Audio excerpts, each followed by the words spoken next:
বিসমিল্লাহির রহমানির রহিম।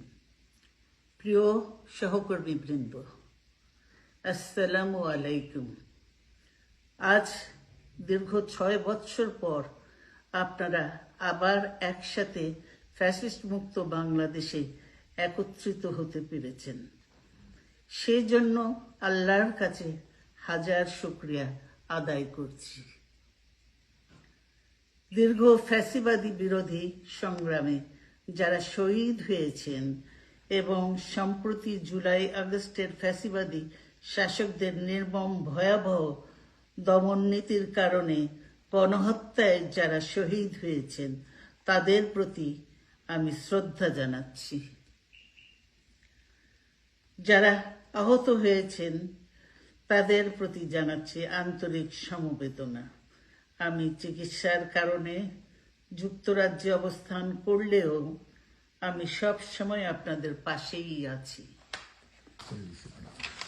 দীর্ঘ 15 বছর গণতন্ত্রের জন্য, আমার মুক্তির জন্য আপনারা যে নিরন্তর সংগ্রাম করেছেন এবং আমাদের অসংখ্য সহকর্মী প্রাণ দিয়েছেন, জুলুম নির্যাতনের শিকার হয়েছেন এবং প্রায় 1.25 লক্ষ মিথ্যা মামলায় জর্জরিত হয়েছে, এখন আদালতের বারান্দায় ন্যায় বিচারের জন্য ঘুরে বেড়াচ্ছেন। আপনাদের এ ত্যাগ শুধু দল নয়, জাতি চিরকাল স্মরণ রাখবে। দেশ আজ এক সংকটময় সময় অতিক্রম করছে। আপনাদের এবং ছাত্রদের সমন্বিত আন্দোলনের ফলে ফ্যাসিস্ট শাসকেরা বিদায় নিয়েছে। একটা অন্তর্বর্তীকালীন সরকার গঠিত হয়েছে। তাদের কাছে জনগণের প্রত্যাশা, রাষ্ট্র মেরামতের ন্যূনতম সংস্কার দ্রুত সম্পন্ন করে গণতান্ত্রিক ব্যবস্থায় ফিরে যাওয়ার জন্য সকলের কাছে গ্রহণযোগ্য একটি নির্বাচন অনুষ্ঠান সম্পন্ন করা। আমার অবর্তমানে দলের ভারপ্রাপ্ত চেয়ারম্যান, সিনিয়র নেতৃবৃন্দ এবং আপনাদের সকলকে সাথে সঙ্গে নিয়ে নিরন্তর কাজ করে দলকে সুসংহত করেছেন। আমি আপনাদের ধন্যবাদ জানাচ্ছি। আমি বিশ্বাস করি আপনারা শহীদ প্রেসিডেন্ট জিয়াউর রহমানের আদর্শে আরো উজ্জীবিত হয়ে আগামী নির্বাচনে সাফল্যের জন্য ঐক্যবদ্ধভাবে কাজ করবেন। এমন কোনো কাজ করবেন না যাতে আপনাদের এত দিনকার সংগ্রাম, আত্মত্যাগ বিফলে যায়।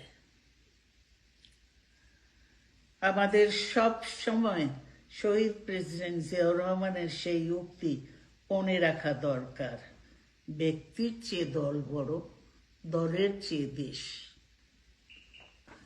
বাংলাদেশের সর্বস্তরের মানুষ, বিশেষ করে তরুণ সমাজ আজ এক ইতিবাচক গণতান্ত্রিক পরিবর্তনের জন্য উন্মুখ হয়ে আছে। ক্ষুদ্র ক্ষুদ্র সংকীর্ণতা ভুলে দেশ ও জাতির বৃহত্তর স্বার্থে আমাদের কাজ করতে হবে। এখনো ফ্যাসিস্টদের দোসররা এবং বাংলাদেশের শত্রুরা গণ অভ্যুত্থানের মাধ্যমে প্রাপ্ত অর্জনকে নস্যাৎ করার জন্য গভীর চক্রান্তে লিপ্ত রয়েছে।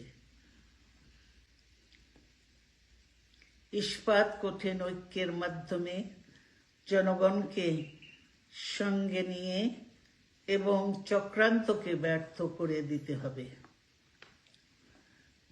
গণতান্ত্রিক বাংলাদেশ বিনির্মাণের জন্য আমাদের সকলকে একযোগে কাজ করতে হবে।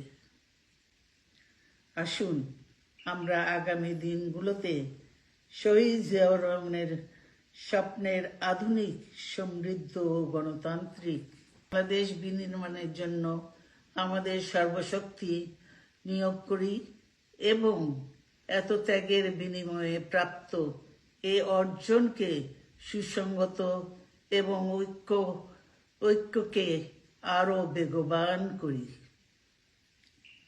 আমি যুক্তরাজ্য থেকে অসুস্থ অবস্থায় আপনাদের আহ্বান জানাতে চাই, আসুন জনগণকে সম্পৃক্ত করে বাংলাদেশ জাতীয়তাবাদী দলকে পূর্বের ন্যায় আন্দোলন, সংগ্রাম ও রাষ্ট্র পরিচালনায় নেতৃত্ব প্রদানে আরো ঐক্যবদ্ধ এবং সুসংগতভাবে গড়ে তুলি। আপনাদের মাধ্যমে ছাত্র, যুবক সহ দেশবাসীর কাছে আহ্বান রাখতে চাই, আসুন প্রতিহিংসা, প্রতিশোধ নয়, পারস্পরিক ভালোবাসা ও ভ্রাতৃত্বের মাধ্যমে আমরা সকলে মিলে আমাদের প্রিয় মাতৃভূমিকে, বাংলাদেশকে সত্যিকার অর্থেই একটি বাসযোগ্য, উন্নত ও গণতান্ত্রিক রাষ্ট্রে পরিণত করি। আল্লাহ হাফেজ।